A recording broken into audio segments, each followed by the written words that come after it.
નમસ્કાર વિદ્યાર્થી મિત્રો, છેલ્લે આપણે બિન આદર્શ દ્રાવણની ચર્ચા કરતા હતા. બિન આદર્શ દ્રાવણ કેને કહેવાય? તો કે જે દ્રાવણ સાંદ્રતાના સંપૂર્ણ ગાળા દરમિયાન એટલે કે દરેક સાંદ્રતાએ જો રાઉલ્ટના નિયમનું પાલન ન કરે એટલે કે ઈ દ્રાવણનું પ્રાયોગિક રીતે ગણેલું બાષ્પ દબાણ રાઉલ્ટના નિયમથી ગણેલા બાષ્પ દબાણ જેટલું ન હોય તો એવા દ્રાવણને બિન આદર્શ દ્રાવણ કહેવામાં આવે છે. બિન આદર્શ દ્રાવણની અન્ય લાક્ષણિકતાઓમાં આપણે એવું કીધું હતું કે બિન આદર્શ દ્રાવણ માટે એન્થાલ્પીનો ફેરફાર શૂન્ય હોતો નથી, કદનો ફેરફાર શૂન્ય હોતો નથી અને એ બી પ્રકારનું આંતરઆણવીય આકર્ષણ એ અને બી ને સમાન હોતું નથી. પણ બિન આદર્શ દ્રાવણ પાછા બે પ્રકારના હોય છે.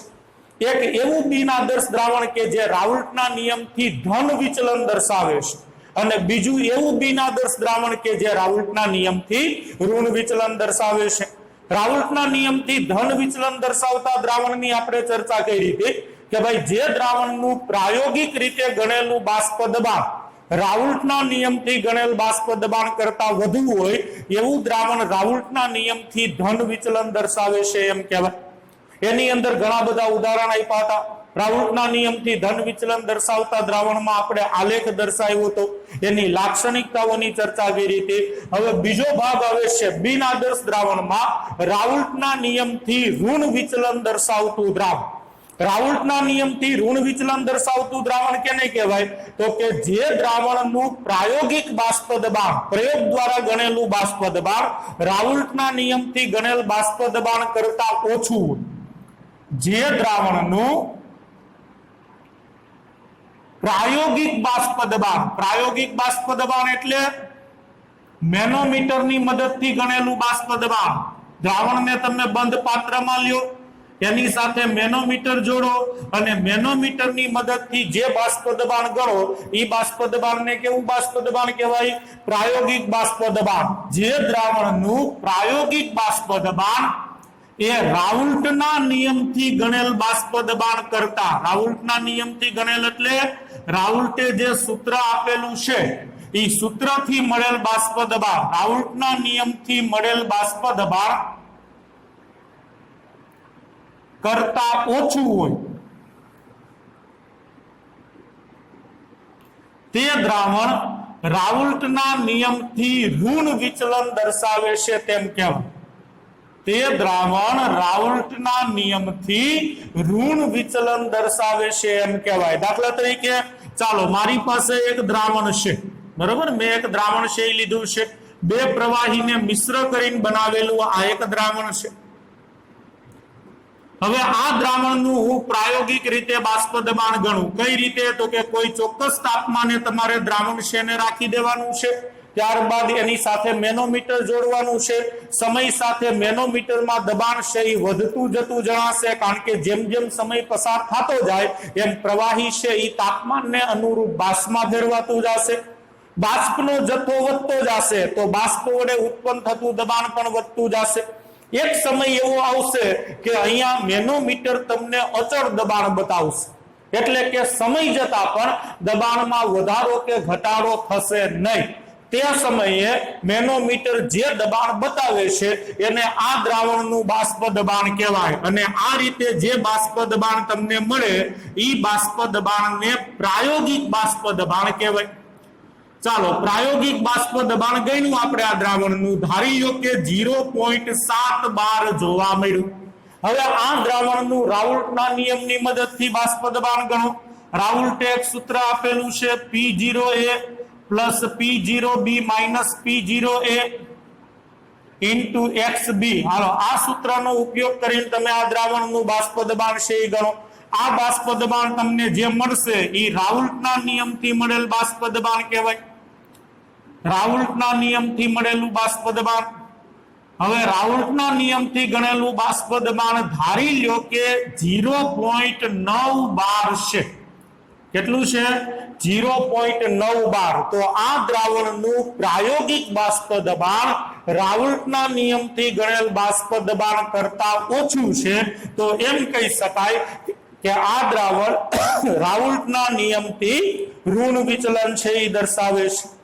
સામાન્ય રીતે આવા દ્રાવણ માટે એન્થાલ્પીનો ફેરફાર છે એ ઋણ હોય છે. એન્થાલ્પીનો ફેરફાર કેવો હોય? ઋણ હોય છે. એન્થાલ્પીનો ફેરફાર ઋણ, એનો મતલબ ખબર પડે ને? એન્થાલ્પીનો ફેરફાર ઋણ એટલે પ્રક્રિયા થઈ ઉષ્માક્ષેપક. જ્યારે દ્રાવ્ય અને દ્રાવકને ભેગા થઈ અને દ્રાવણ બનાવવામાં આવે છે ત્યારે ઉર્જા છે એ મુક્ત થાય છે, ઉર્જા છે એ છૂટી પડે છે. તો પ્રક્રિયા છે એ ઉષ્માક્ષેપક થાય અને ઉષ્માક્ષેપક પ્રક્રિયા માટે એન્થાલ્પીનો ફેરફાર ઋણ હોય છે. આવા દ્રાવણ માટે દ્રાવ્ય અને દ્રાવકની એન્થાલ્પીનો સરવાળો એ દ્રાવણની એન્થાલ્પી કરતા વધુ હોય છે. એટલે દ્રાવણની ઉર્જા ઓછી હોય અને દ્રાવ્ય પ્લસ દ્રાવકની ઉર્જા, દ્રાવ્ય પ્લસ દ્રાવકની ઉર્જાનો સરવાળો છે એ વધુ હોય છે. આવા દ્રાવણની હજી એક લાક્ષણિકતા, કદનો ફેરફાર પણ લેસ ધેન 0 હોય છે. કદનો ફેરફાર લેસ ધેન 0 એનો મતલબ કે જ્યારે દ્રાવ્ય અને દ્રાવકને મિશ્ર કરી દ્રાવણ બનાવવામાં આવે છે ત્યારે દ્રાવણનું કદ દ્રાવ્ય અને દ્રાવકના કદના સરવાળા કરતા ઓછું હોય છે. તમને ડેલ્ટા વી નું મૂલ્ય છે એ ઋણ ક્યારે મળે? નાનામાંથી મોટું બાદ કરો ત્યારે. ડેલ્ટા વી નું સૂત્ર શું હોય? નિપજ માઇનસ પ્રક્રિયક. નિપજમાં દ્રાવણ છે એટલે દ્રાવણના કદમાંથી તમે દ્રાવ્ય અને દ્રાવકનું કદ બાદ કરો તો જે મૂલ્ય મળે એને ડેલ્ટા વી કહેવાય. હવે આ મૂલ્ય ઋણ ક્યારે મળે? આ નાનું હોય ને આ મોટું હોય ત્યારે.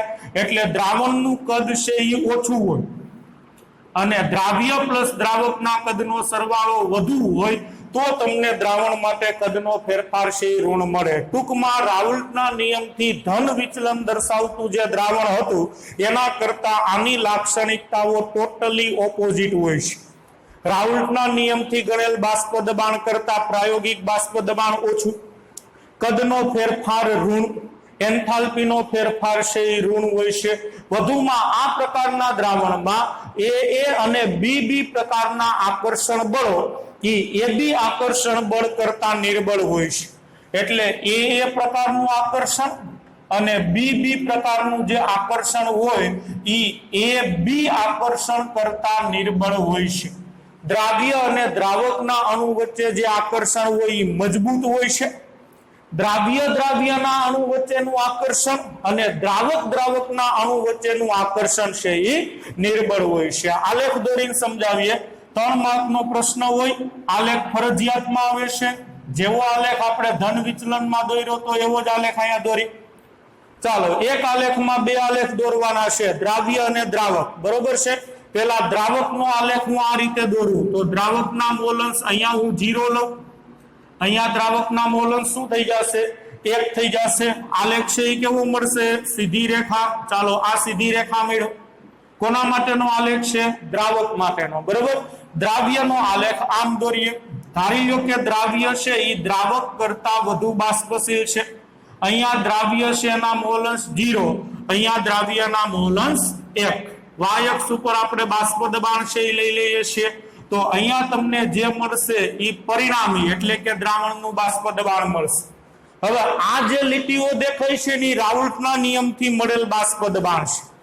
પ્રાયોગિક બાષ્પ દબાણ કેવું હશે? તો કે રાઉલ્ટના નિયમથી મળેલ બાષ્પ દબાણ કરતા ઓછું હશે. એટલે પ્રાયોગિક બાષ્પ દબાણ તમને આ રીતે મળશે કે જે રાઉલ્ટના નિયમથી મળેલ બાષ્પ દબાણ કરતા ઓછું હોય છે. બરોબર? આ જે રેડ લાઈન દેખાય છે એ પ્રાયોગિક રીતે મળેલું બાષ્પ દબાણ છે અને બ્લેક લાઈન દેખાય છે એ રાઉલ્ટના નિયમથી ગણેલું બાષ્પ દબાણ છે. એટલે પ્રાયોગિક બાષ્પ દબાણ જુઓ રાઉલ્ટના નિયમથી ગણેલ બાષ્પ દબાણ કરતા ઓછું છે. ટૂંકમાં આગળ આપણે જે આલેખ દોર્યો હતો ધન વિચલનની અંદર એ જ પ્રકારનો આલેખ છે એ આપણે અહીંયા દોરવાનો છે. બરોબર? હવે આના 1-2 ઉદાહરણ છે એ લઈએ કે કેવા દ્રાવણ છે એ રાઉલ્ટના નિયમથી ઋણ વિચલન છે એ દર્શાવતા હોય છે. તો સામાન્ય રીતે ફિનોલ અને એનિલિનનું મિશ્રણ, ફિનોલ અને એનિલિનનું મિશ્રણ, ફિનોલ એટલે બેન્ઝીન ઉપર OH, ફિનોલ એટલે શું થાય? બેન્ઝીન ઉપર OH.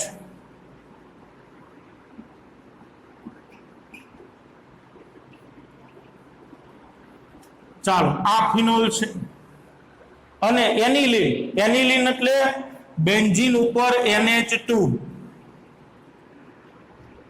ચાલો આ બેન્ઝીન ઉપર NH2 આને કહેવાય છે એનિલિન। હવે ફિનોલ અને એનિલિન ને તમે મિશ્ર કરો તો જે દ્રાવણ બનશે એ રાઉલ્ટના નિયમથી ઋણ વિચલન દર્શાવતું હશે। ફિનોલ એ પ્રવાહી છે અને એનિલિન એ પ્રવાહી છે। શું કામ આ દ્રાવણ છે એ રાઉલ્ટના નિયમથી ઋણ વિચલન છે એ દર્શાવતું હોય તો કે ફિનોલ અને એનિલિનમાં ફિનોલના હાઇડ્રોજન અને એનિલિનના નાઇટ્રોજન વચ્ચે બનતો હાઇડ્રોજન બંધ એ શુદ્ધ અવસ્થામાં રહેલ એક જ પ્રકારના અણુઓ વચ્ચે રહેલા આકર્ષણ બળ કરતા મજબૂત હોય છે। દાખલા તરીકે ચાલો આ એનિલિનના અણુઓ છે એ એકબીજાની નજીક નજીક ગોઠવાયેલા છે બરોબર। આ NH2 એનિલિન, આ એનિલિનનો બીજો અણુ, આ એનિલિનનો ત્રીજો અણુ બરોબર। આ રીતે હજારો લાખોની સંખ્યામાં એનિલિનના અણુઓ એકબીજાની નજીક નજીક ગોઠવાયેલા હોય છે। હવે નાઇટ્રોજન છે એ આંશિક ઋણ વીજભારિત હોય કારણ કે હાઇડ્રોજન કરતા નાઇટ્રોજનની વિદ્યુત ઋણતા વધુ છે અને હાઇડ્રોજન આંશિક ધન વીજભારિત હોય એટલે નાઇટ્રોજન આંશિક ઋણ, હાઇડ્રોજન આંશિક ધન, નાઇટ્રોજન આંશિક ઋણ, હાઇડ્રોજન આંશિક ધન। હવે ધન અને ઋણ વીજભારિત છેડા વચ્ચે જે આકર્ષણ થાય એ આકર્ષણ અહીંયા હાઇડ્રોજન બંધ છે કારણ કે આકર્ષણમાં એક પરમાણુ કોણ છે? હાઇડ્રોજન છે બરોબર। તો આ એનિલિનની અંદર રહેલા હાઇડ્રોજન બંધ છે। હવે એનિલિનની અંદર હું ફિનોલ ઉમેરીશ તો શું થશે? ચાલો ફિનોલ છે ને આપણે એનિલિનમાં ઉમેરીએ છીએ તો ફિનોલના અણુઓ છે એ એનિલિનના અણુઓની વચ્ચે ગોઠવણી પામશે એટલે અમુક અમુક એનિલિનના અણુઓ પોતાની જગ્યાએથી દૂર થશે। ચાલો આ ફિનોલનો સોરી એનિલિનનો અણુ એમને વચ્ચે આવી ગયો, ફિનોલનો અણુ પાછો આ બાજુ એનિલિનનો અણુ એટલે એનિલિનના જે યજમાન અણુઓ હતા એમની વચ્ચે અમુક અમુક જગ્યાએ ફિનોલના અણુઓ છે આવી જશે। ફિનોલની અંદર ઓક્સિજન કેવો હોય? આંશિક ઋણ વીજભારિત અને હાઇડ્રોજન કેવો હોય? આંશિક ધન વીજભાર બરોબર। આ પ્રકારે આ વીજભાર ઉત્પન્ન થયેલા હોય। અહીંયા પણ પરસ્પર બે વિરુદ્ધ છેડાઓ એકબીજાની નજીક આવશે તો એમની વચ્ચે શું થશે? આકર્ષણ થશે અને આ આકર્ષણ એ કયું છે? હાઇડ્રોજન બંધ છે। તો હવે મને ઈ કયો કે શુદ્ધ એનિલિનમાં જે આકર્ષણ હોય ઈ મજબૂત હોય કે અહીંયા ફિનોલ અને એનિલિનના અણુ વચ્ચે જે આકર્ષણ લાગે છે ઈ મજબૂત હોય? હવે શુદ્ધ એનિલિનમાં જુઓ નાઇટ્રોજન અને હાઇડ્રોજન વચ્ચે આકર્ષણ છે, આમાં ઓક્સિજન અને હાઇડ્રોજન વચ્ચે આકર્ષણ છે। સામાન્ય રીતે હાઇડ્રોજન બંધની મજબૂતાઈનો આધાર કોના ઉપર હોય? હાઇડ્રોજનની સામે રહેલા પરમાણુની વિદ્યુત ઋણતા ઉપર। જેમ હાઇડ્રોજન સાથે બંધ બનાવતા પરમાણુની વિદ્યુત ઋણતા વધુ એમ હાઇડ્રોજન બંધની મજબૂતાઈ વધુ અને જેમ હાઇડ્રોજન સાથે બંધ બનાવતા પરમાણુની વિદ્યુત ઋણતા ઓછી એમ હાઇડ્રોજન બંધની મજબૂતાઈ ઓછી। હવે નાઇટ્રોજન કરતા ઓક્સિજન છે એની વિદ્યુત ઋણતા વધારે છે એટલે આ બંધ છે એ પ્રમાણમાં નિર્બળ હોય છે અને એના બદલે આ બંધ પ્રમાણમાં કેવો હોય છે? પ્રબળ હોય છે। એટલે ફિનોલના ઓક્સિજન અને એનિલિનના પ્રોટોન, પ્રોટોન એટલે હાઇડ્રોજન H+ વચ્ચે બનતો હાઇડ્રોજન બંધ એનિલિન શુદ્ધ અવસ્થામાં રહેલ હાઇડ્રોજન બંધ કરતા પ્રબળ હોય છે એટલે દ્રાવણમાં એનિલિનના અણુઓ સરળતાથી બાષ્પમાં જઈ શકે નહીં કારણ કે આ બંધ મજબૂત થઈ ગયો ને ભાઈ એટલે સરળતાથી બંધ તૂટશે નહીં તો એનિલિનના અણુઓ સરળતાથી બાષ્પમાં જઈ શકશે નહીં તો શુદ્ધ એનિલિન કરતા દ્રાવણમાં બાષ્પનો જથ્થો ઘટશે અને બાષ્પનો જથ્થો ઘટે તો બાષ્પ દબાણ પણ ઘટે તો આવું દ્રાવણ છે એનું પ્રાયોગિક બાષ્પ દબાણ રાઉલ્ટના નિયમથી ગણેલ બાષ્પ દબાણ કરતા ઓછું હોય છે અને આ દ્રાવણ છે એ રાઉલ્ટના નિયમથી ઋણ વિચલન દર્શાવે છે।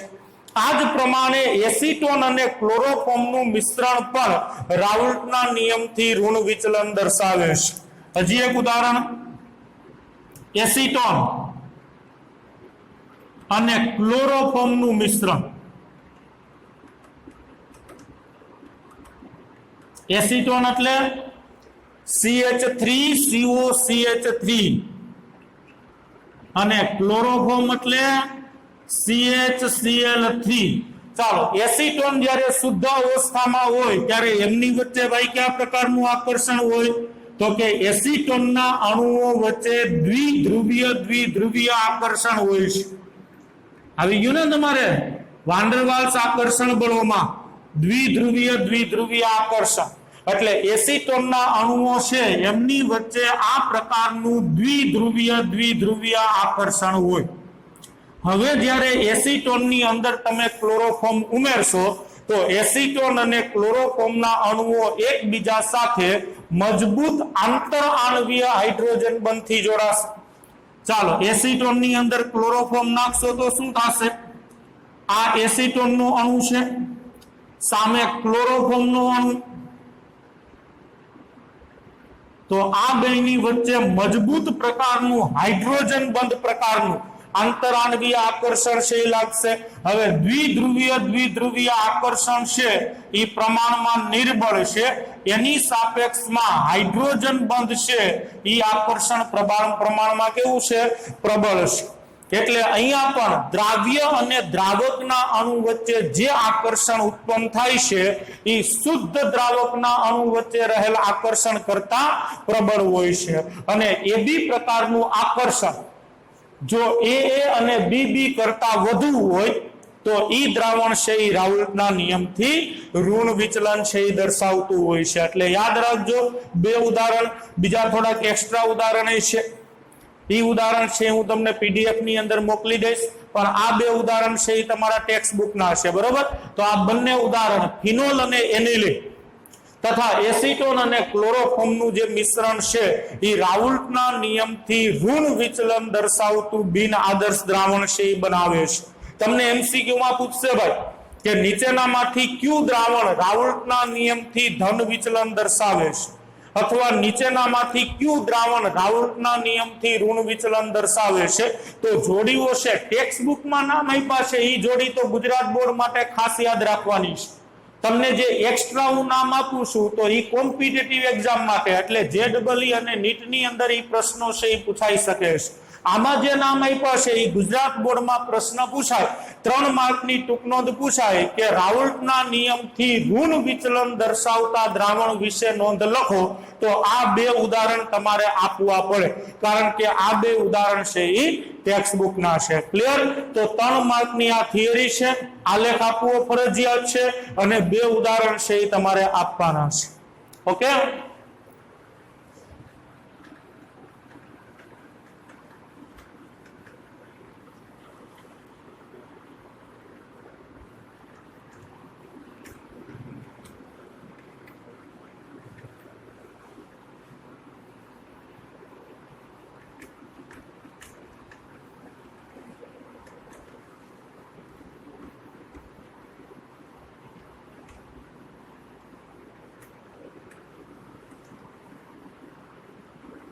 ચાલો, હવે પછીનો 3 માર્કનો એક પ્રશ્ન છે, એઝિયોટ્રોપિક મિશ્રણ અથવા એઝિયોટ્રોપ મિશ્રણ. એઝિયોટ્રોપિક મિશ્રણ અથવા એઝિયોટ્રોપ મિશ્રણ ઇંગ્લિશ શબ્દ જ છે, આનું ગુજરાતી કરવામાં નથી આવ્યું. એઝિયોટ્રોપ મિશ્રણ. એઝિયોટ્રોપ મિશ્રણ એટલે શું? એઝિયોટ્રોપ મિશ્રણ છે એ કેને કેમ?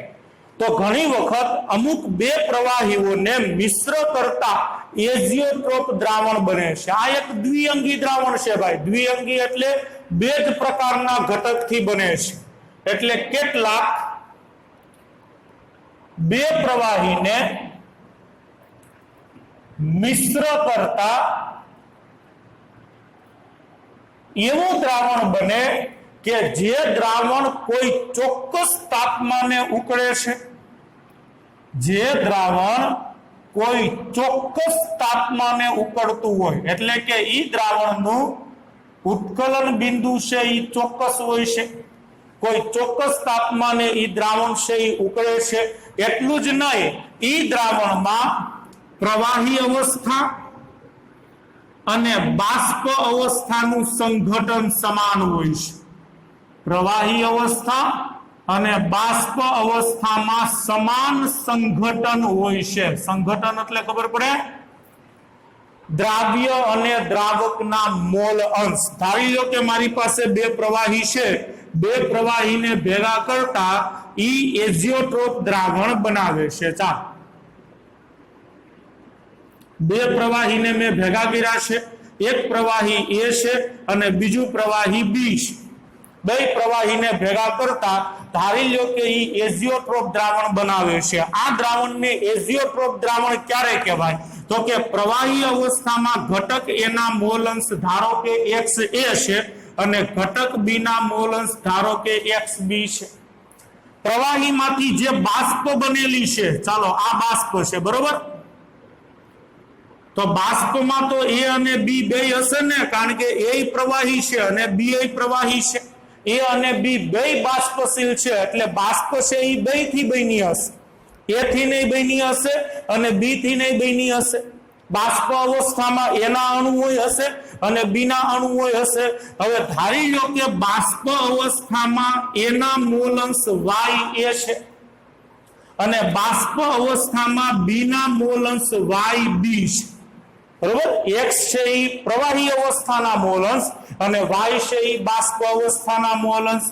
હવે જો XA અને YA ના મૂલ્ય સમાન હોય, એટલે કે A ના પ્રવાહી અવસ્થામાં જે મોલ અંશ છે એટલા જ મોલ અંશ જો બાષ્પ અવસ્થામાં હોય તથા XB અને YB સમાન હોય, જો કે XA અને YA સમાન થાય તો ઓટોમેટિક XB અને YB સમાન થાય જ, બરોબર? એક ઘટકના બે જગ્યાના મોલ અંશ સરખા હોય તો બીજા ઘટકના બે જગ્યાના મોલ અંશ ઓટોમેટિક સરખા થઈ જ જાય। જો આ શરતનું પાલન થતું હોય તો જ આ દ્રાવણને એઝિયોટ્રોપ દ્રાવણ કહેવાય। યાદ રાખજો, બે પ્રવાહીથી બનતું એવું દ્વિઅંગી દ્રાવણ કે જેમાં પ્રવાહી અવસ્થા અને બાષ્પ અવસ્થાનું સંઘટન સમાન હોય તેવા દ્રાવણને એઝિયોટ્રોપ દ્રાવણ કહેવામાં આવે છે। એઝિયોટ્રોપ દ્રાવણ છે એ અચળ તાપમાને ઉકળે છે, એટલે એક જ તાપમાન તમે એનો અચળ રાખી મૂકો, દરેક દ્રાવણ માટે અલગ અલગ તાપમાન હોય છે, તો ઈ તાપમાને એઝિયોટ્રોપ મિશ્રણના બંને ઘટકો A અને B બે બાષ્પમાં છે એ ફેરવાય છે। એઝિયોટ્રોપ મિશ્રણના ઘટકોને વિભાગીય નિસ્યંદન પદ્ધતિ દ્વારા અલગ કરી શકાતા નથી। વિભાગીય નિસ્યંદન પદ્ધતિ યાદ છે? 11મા ધોરણમાં તમારે આવી ગઈ છે। 11મા ધોરણની અંદર કાર્બનિક રસાયણ વિજ્ઞાન ચેપ્ટર છે, એની અંદર વિભાગીય નિસ્યંદન પદ્ધતિ આવી ગઈ છે।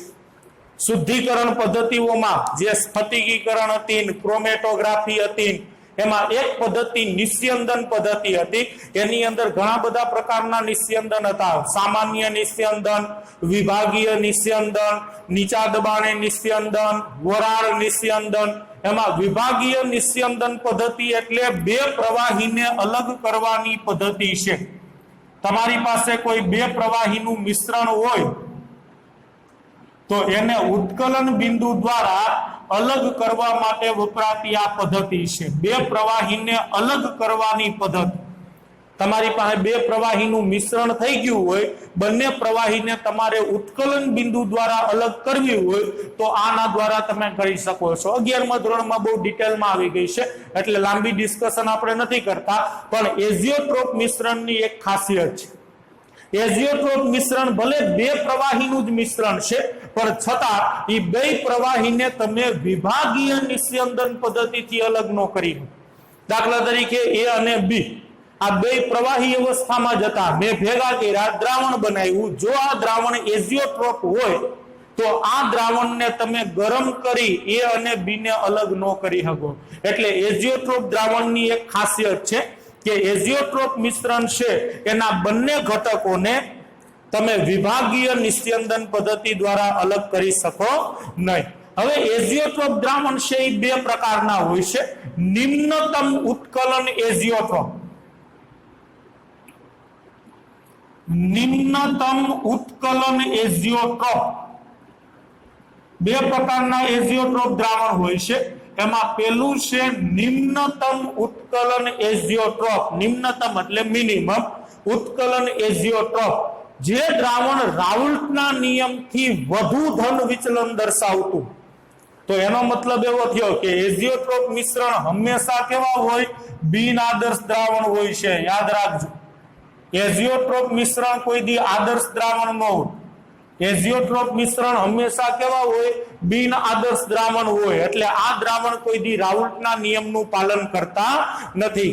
આવા દ્રાવણનું બાષ્પ દબાણ રાઉલ્ટના નિયમથી ગણેલ બાષ્પ દબાણ જેટલું હોતું નથી. કાં એનાથી વધુ હોય અને કાં એનાથી ઓછું હોય છે. હવે નિમ્નતમ ઉત્કલન એઝિયોટ્રોપ કેને કહેવાય? તો જે એઝિયોટ્રોપ દ્રાવણ રાઉલ્ટના નિયમથી વધુ ધન વિચલન દર્શાવતા હોય, વધુ ધન વિચલન દર્શાવે એવા દ્રાવણને નિમ્નતમ ઉત્કલન એઝિયોટ્રોપ કહેવામાં આવે છે. રાઉલ્ટના નિયમથી વધુ ધન વિચલન દર્શાવે એનો મતલબ શું થાય? તો કે આવા દ્રાવણનું પ્રાયોગિક રીતે ગણેલું બાષ્પ દબાણ રાઉલ્ટના નિયમથી ગણેલ બાષ્પ દબાણ કરતા ખૂબ વધારે હોય છે. ધારો કે રાઉલ્ટના નિયમથી ગણેલું બાષ્પ દબાણ 0.5 બાર છે અને પ્રાયોગિક રીતે ગણેલું બાષ્પ દબાણ તમને 10 બાર મળે, તો એમ કહેવાય કે ઈ દ્રાવણ રાઉલ્ટના નિયમથી વધુ ધન વિચલન દર્શાવે છે. એટલે જે દ્રાવણ રાઉલ્ટના નિયમથી ખૂબ વધારે ધન વિચલન દર્શાવતું, પ્રાયોગિક બાષ્પ દબાણ રાઉલ્ટના નિયમથી ગણેલ બાષ્પ દબાણ કરતા ખૂબ વધારે હોય, તો ઈ દ્રાવણ નિમ્નતમ ઉત્કલન એઝિયોટ્રોપ છે. દાખલા તરીકે 95%, એક એક ઉદાહરણ યાદ રાખજો, 95% વોલ્યુમ બાય વોલ્યુમ ઇથેનોલનું પાણીમાં દ્રાવણ, 95% વોલ્યુમ બાય વોલ્યુમ ઇથેનોલનું પાણીમાં દ્રાવણ એ નિમ્નતમ ઉત્કલન એઝિયોટ્રોપ છે. આ દ્રાવણ કઈ રીતે બનાવેલું હોય? 95 ml ઇથેનોલ અને 5 ml પાણી, 95 ml ઇથેનોલ અને 5 ml પાણીને મિશ્ર કરો, જે દ્રાવણ બનશે એ રાઉલ્ટના નિયમથી મહત્તમ એટલે કે વધુ ધન વિચલન દર્શાવતું હશે. આ દ્રાવણને નિમ્નતમ ઉત્કલન એઝિયોટ્રોપ કહેવામાં આવે છે. ઇથેનોલનું તમે જ્યારે શુદ્ધિકરણ કરો ને ત્યારે છેલ્લે 5% પાણી તો એની અંદર રહી જ જાય, એને તમે અલગ ન કરી શકો.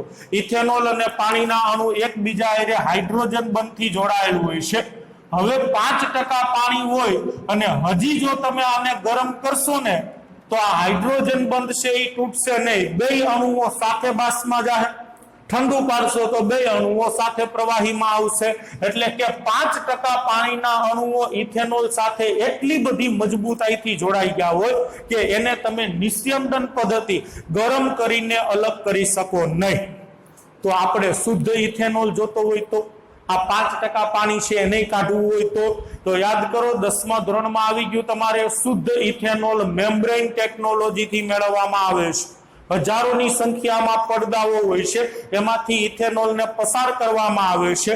હવે ઈ પડદાઓ એવા હોય કે જેને પાણીના અણુ પ્રત્યે ખૂબ જ આકર્ષણ હોય. એટલે જ્યારે ઇથેનોલ ઈ પડદાઓમાંથી પસાર થાય ને ત્યારે પડદાઓ છે એ પાણીના અણુઓને પોતાની સાથે જકડી રાખે છે અને ઇથેનોલના અણુઓ આગળ ચાલ્યા જાય છે. આ રીતે તમે 99.99% શુદ્ધ ઇથેનોલ મેળવી શકો. બાકી વિભાગીય નિસ્યંદન પદ્ધતિથી શુદ્ધ ઇથેનોલ મળી શકતો નથી. વિભાગીય પદ્ધતિથી તમને શું મળે? નિમ્નતમ ઉત્કલન એઝિયોટ્રોપ 95% ઇથેનોલ અને 5% પાણીનું મિશ્રણ મળે. શુદ્ધ ઇથેનોલ છે એ મેમ્બ્રેન ટેકનોલોજીથી મેળવવામાં આવે છે. ચાલો પછી બીજું એઝિયોટ્રોપ મિશ્રણ છે આ મહત્તમ ઉત્કલન એઝિયોટ્રોપ, નિમ્નતમ ઉત્કલન એઝિયોટ્રોપ અને બીજું છે મહત્તમ ઉત્કલન એઝિયોટ્રોપ.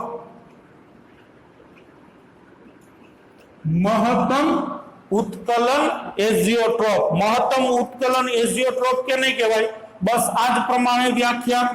એવું દ્રાવણ કે જે રાઉલ્ટના નિયમથી વધુ ઋણ વિચલન દર્શાવતું, એવું દ્રાવણ કે જે રાઉલ્ટના નિયમથી વધુ ઋણ વિચલન દર્શાવે, એનો મતલબ કે ઈ દ્રાવણનું પ્રાયોગિક રીતે ગણેલું બાષ્પ દબાણ રાઉલ્ટના નિયમથી ગણેલ બાષ્પ દબાણ કરતા ઘણું ઓછું, તો ઈ દ્રાવણ રાઉલ્ટના નિયમથી વધુ ઋણ વિચલન દર્શાવે છે એમ કેમ.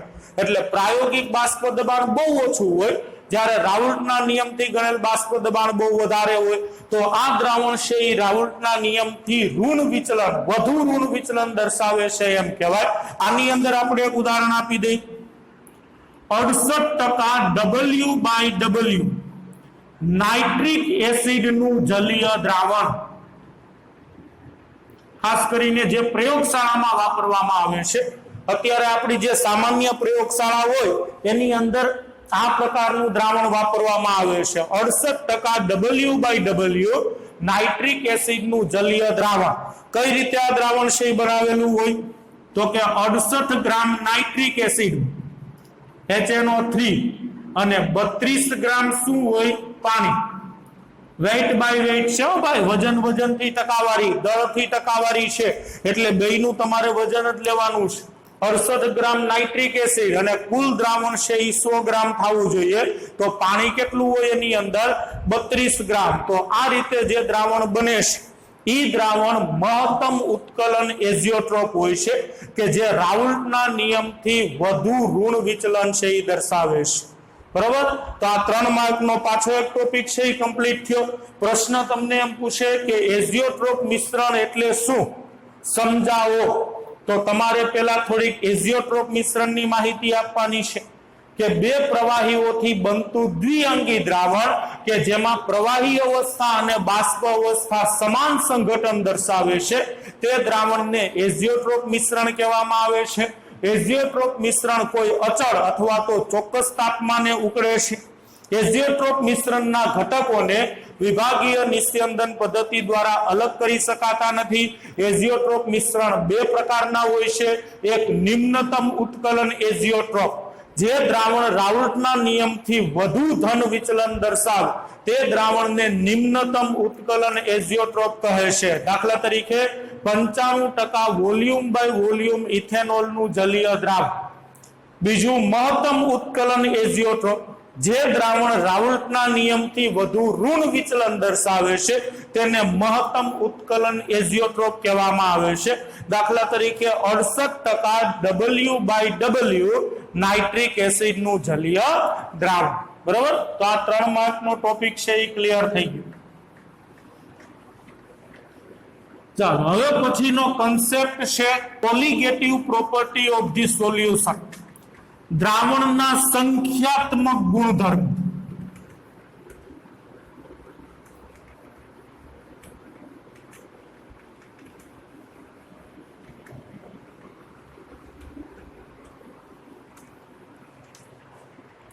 દ્રાવણના સંખ્યાત્મક ગુણધર્મો.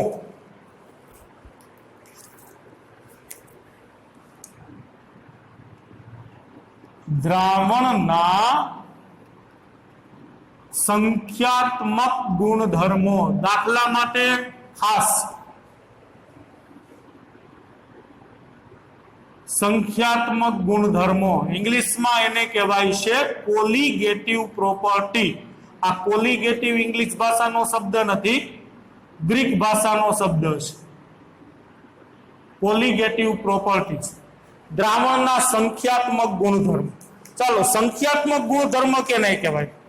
તો કે જ્યારે બાષ્પશીલ દ્રાવકમાં અબાષ્પશીલ દ્રાવ્ય ઉમેરી દ્રાવણ બનાવવામાં આવે છે. જુઓ પાછું, હવે હું બધાય દ્રાવણની વાત નથી કરતો, હું માત્ર એવા દ્રાવણની ચર્ચા કરું છું કે જેની અંદર દ્રાવ્ય છે એ અબાષ્પશીલ અને દ્રાવક છે એ બાષ્પશીલ હોય. બાષ્પશીલ દ્રાવક, બાષ્પશીલ એટલે પ્રવાહી, પ્રવાહી અવસ્થા ધરાવતું દ્રાવક હોય અને અબાષ્પશીલ દ્રાવ્ય.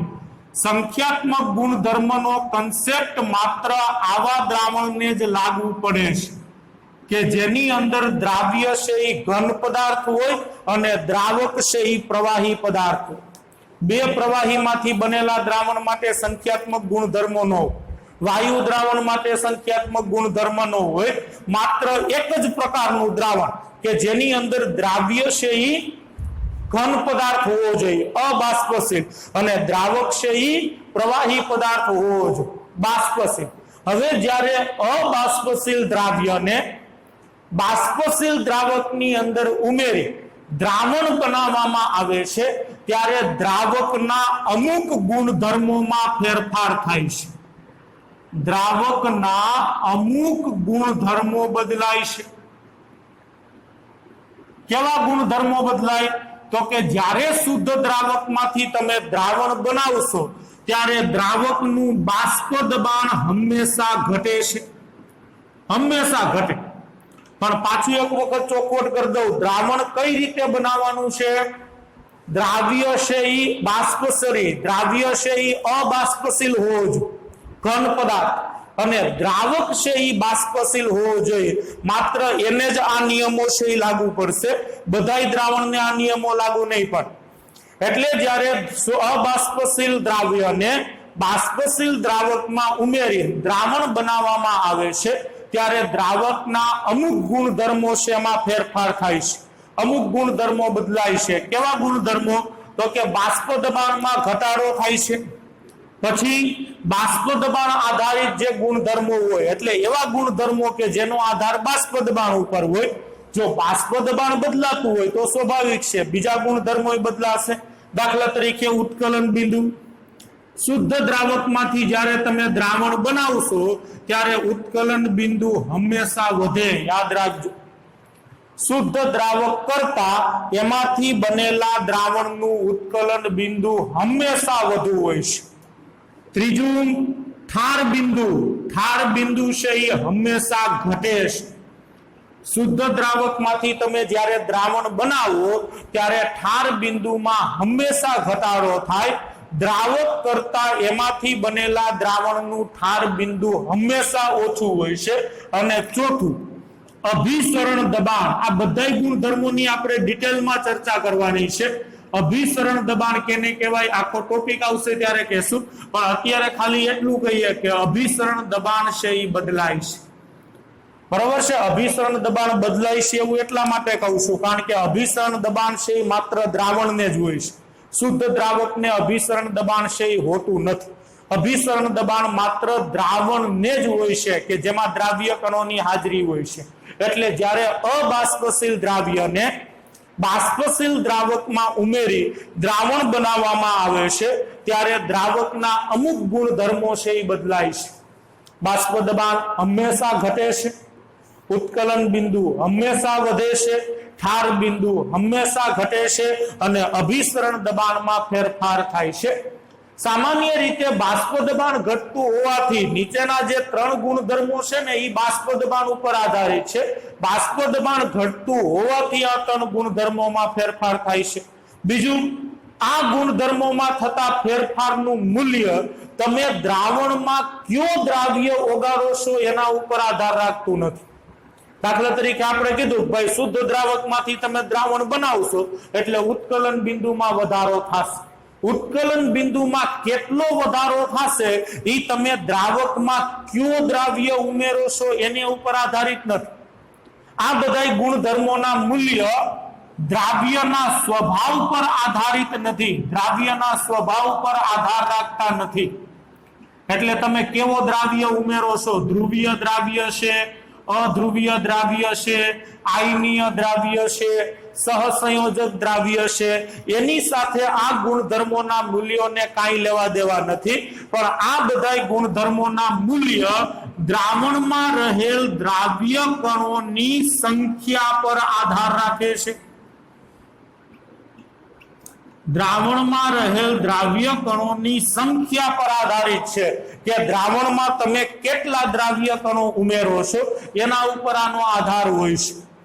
એટલે જ આ ગુણધર્મો કે જે દ્રાવણમાં રહેલ દ્રાવ્યના સ્વભાવ પર નહીં પણ દ્રાવણમાં રહેલ દ્રાવ્યના સંખ્યા કણો ઉપર આધારિત હોય એ ગુણધર્મોને દ્રાવણના સંખ્યાત્મક ગુણધર્મો કહેવામાં આવે છે. પાછી વ્યાખ્યા બોલું છું, સંખ્યાત્મક ગુણધર્મ કેને કેમ?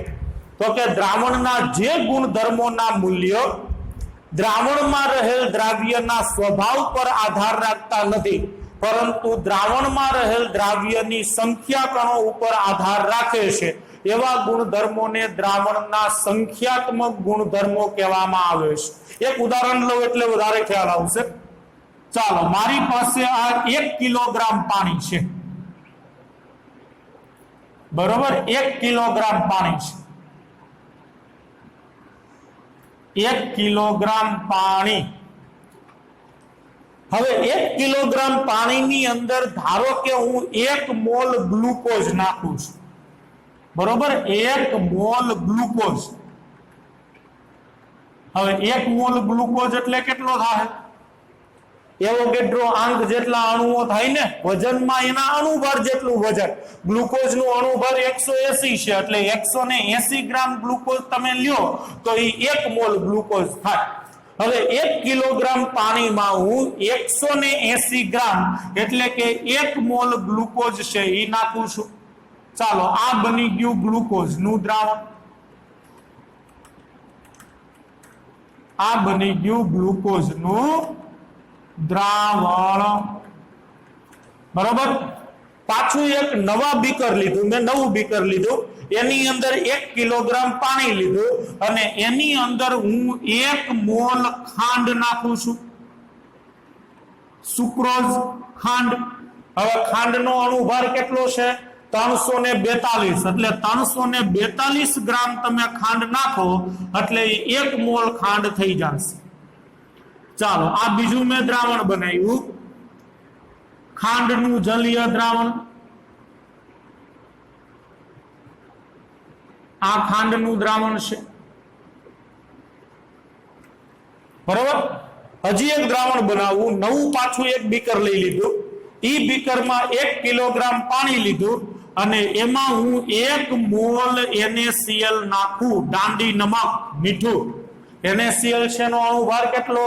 58.5 ગ્રામ. તો 58.5 ગ્રામ મીઠું વજન કરીને તમે 1 કિલોગ્રામ પાણીમાં નાખો એટલે 1 મોલ NaCl ઉમેરો, એમ કહેવાય. ચાલો, આ બનાવ્યું મેં NaCl નું દ્રાવણ, બરોબર? આ NaCl નું દ્રાવણ. હવે તણેતણની અંદર મેં ઘન પદાર્થો જ ઉમેર્યા છે. જુઓ, આ શરત પ્રમાણે દ્રાવણ બનાવ્યું છે. દ્રાવક કેવો હોવો જોઈએ? બાષ્પશીલ હોવો જોઈએ. તો 3 દ્રાવણ, ગ્લુકોઝ નું દ્રાવણ, ખાંડનું દ્રાવણ અને NaCl નું દ્રાવણ, 3 દ્રાવણની અંદર દ્રાવક આપણે કેવો લીધો? પાણી. અને પાણી તો પ્રવાહી જ છે ને ભાઈ, પાણી છે એ બાષ્પશીલ જ છે. તણેતણમાં મેં અબાષ્પશીલ દ્રાવ્ય જ ઉમેર્યો છે, એટલે કે ઘન દ્રાવ્ય જ ઉમેર્યો છે. પેલા દ્રાવણમાં મેં શું ઉમેર્યું? ગ્લુકોઝ. ગ્લુકોઝ કેવો છે? ઘન પદાર્થ છે. બીજા દ્રાવણમાં શું ઉમેર્યું? ખાંડ. ખાંડ કેવું છે? ઘન પદાર્થ છે. ત્રીજામાં શું ઉમેર્યું? NaCl, મીઠું. મીઠું કેવું છે? ઘન પદાર્થ છે. એટલે તણેતણની અંદર મેં અબાષ્પશીલ દ્રાવ્ય અને બાષ્પશીલ દ્રાવક છે એ રાખ્યો છે. હવે આગળ આપણે શું કીધું કે જ્યારે શુદ્ધ દ્રાવકમાંથી તમે દ્રાવણ બનાવો ત્યારે ઉત્કલન બિંદુ છે એ વધે છે. ચાલો, પાણીનું ઉત્કલન બિંદુ છે એ 100°C છે, બરોબર છે? પાણીનું ઉત્કલન બિંદુ કેટલું છે? 100°C. હવે એમાંથી હું દ્રાવણ બનાવું તો દ્રાવણનું ઉત્કલન બિંદુ આના કરતા વધી ગયું હોય ને. ધારી લો કે દ્રાવણનું ઉત્કલન બિંદુ થઈ ગયું 102°C.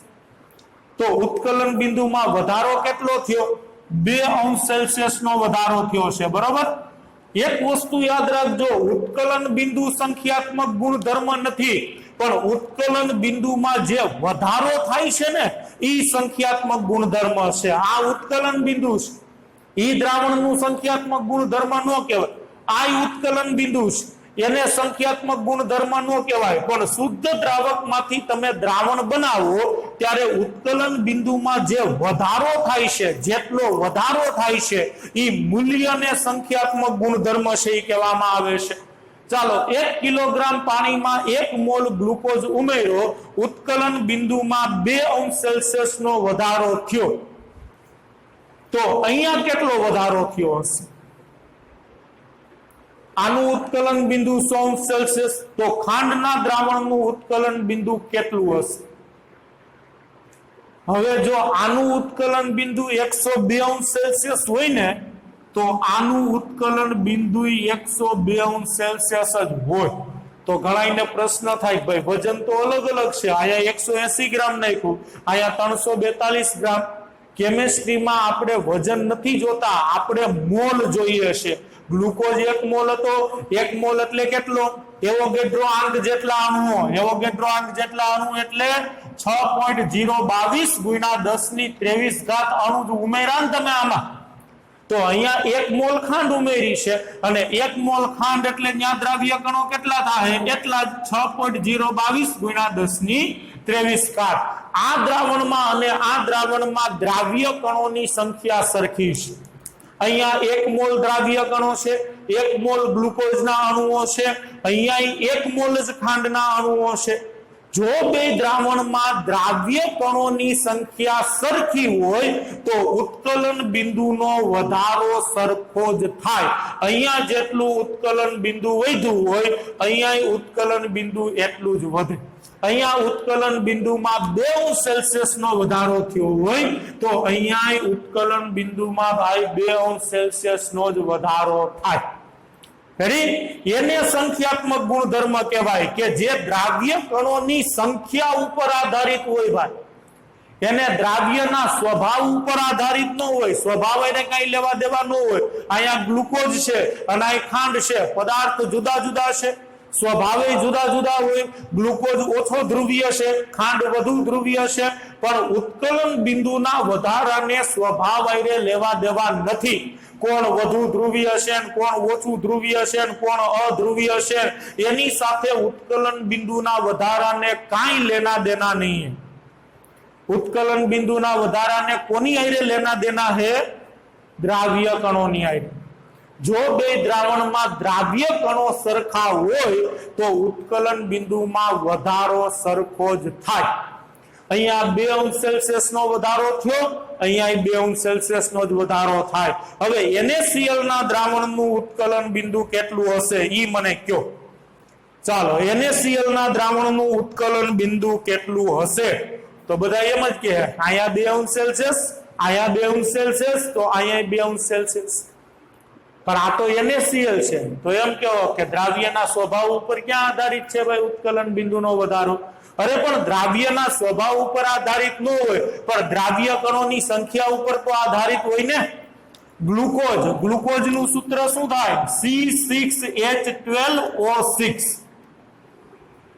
બરોબર, આ ગ્લુકોઝનું સૂત્ર છે. ગ્લુકોઝને તમે પાણીમાં નાખશો તો ગ્લુકોઝનું આયનીકરણ નથી થતું. 1 મોલ અણુઓ પાણીમાં નાખો, પાણીમાં 1 મોલ અણુઓ જ હોય. ખાંડનું સૂત્ર C12H22O11. આ ખાંડનું સૂત્ર છે. ખાંડનું આયનીકરણ નથી થતું. તમે ખાંડના 1 મોલ અણુઓ પાણીમાં નાખશો તો એ 1 મોલ જ રહેશે. પણ NaCl का आयनीकरण होता, NaCl क्षार છે, NaCl નો પાણીમાં આયનીકરણ થાય. તમે NaCl નો 1 અણુ પાણીમાં નાખશો તો 1 Na+ અને 1 Cl- એટલે એમાંથી 2 આયનો બની જશે.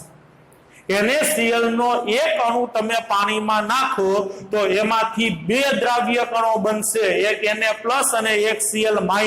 તમે NaCl પાણીમાં કેટલો નાખો છો? 1 મોલ. 1 મોલ એટલે 6.022 ગુણ્યા 1023 અણુ. હવે NaCl ના આટલા અણુઓ પાણીમાં નાખો, બધાય આયનીકરણ પામશે. 6.022 ગુણ્યા 1023 Na+ બનશે અને 6.022 ગુણ્યા 1023 Cl- બનશે. બરોબર ને? આટલા અણુ તમે પાણીમાં નાખો તો એટલા ધન આયન બને ને એટલા ઋણ આયન બને. તો દ્રાવણમાં દ્રાવ્ય કણો કેટલા હશે? 2 ગુણ્યા 6.022 ગુણ્યા 1023. એટલે આ બે દ્રાવણમાં જે દ્રાવ્ય કણો હોય ને એના કરતા આમાં 2 ગણા દ્રાવ્ય કણો થઈ જાય. ભલે પદાર્થ તમે તને તણમાં 1 મોલ જ નાખ્યો છે પણ અહીંયા બે પદાર્થનું આયનીકરણ નથી થતું. અહીંયા તો આયનીકરણ થાય છે ને, અને આયનીકરણ થાય છે તો દ્રાવ્ય કણો કેટલા થઈ જશે? 2 મોલ થઈ જશે. હવે આ બેમાં એક એક મોલ દ્રાવ્ય કણો હતા તો ઉત્કલન બિંદુમાં 2 અંશ સેલ્સિયસ નો વધારો થયો.